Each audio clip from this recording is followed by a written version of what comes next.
Thomas, good to see you. We are diving into the headlines today, preparing your finances for this debt ceiling showdown. The Yes. federal government now has just a few weeks before an economically devastating default on its debt.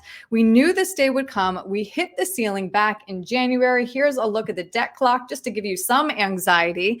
So, the Yes. big fear here, Thomas, is that federal spending will stop. And of course, a lot of us rely on Social Security and Medicare. So, how should we prepare for the eventuality that the government does default on its debt? Yeah. So I think it's always wise to revisit your emergency fund. Mm, Any event that they don't come up with an agreement, and we do default. Um, I think that that might be something that you may have to tap into.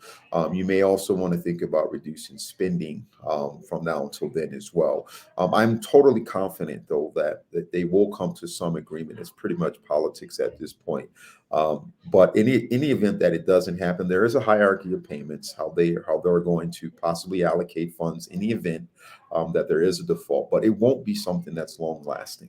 mhm, Even after the fact, they will come to an agreement. But mhm. visiting your emergency fund, maybe thinking about what you're spending your budgets on, looking at your budgets will be kind of a smart play, in my opinion. Mhm. Mhm. So, should we be considering more defensive investments now because this showdown has Mhm. already led to volatility, and we can only assume that it will continue until they reach an agreement? Yeah, absolutely. I mean, it's definitely 401ks, IRAs, or maybe even some taxable accounts are being impacted because obviously there's some uncertainty. So those are the four staples, if you will. Healthcare, consumer staples, energy, utilities.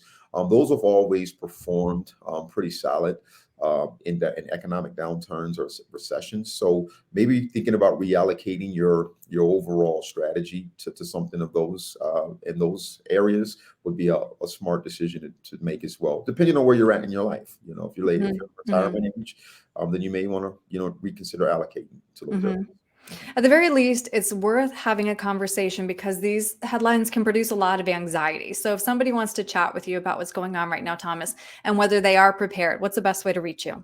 Yeah, you definitely can reach out to me through my website at martinheritagegroupllc.com. You can give me a call at 651-503-6064. You can also shoot me an email at info@martinheritagegroupllc.com. And then you can reach me on all social media platforms at Martin Heritage Group. All right, Thomas, thank you. Thank you.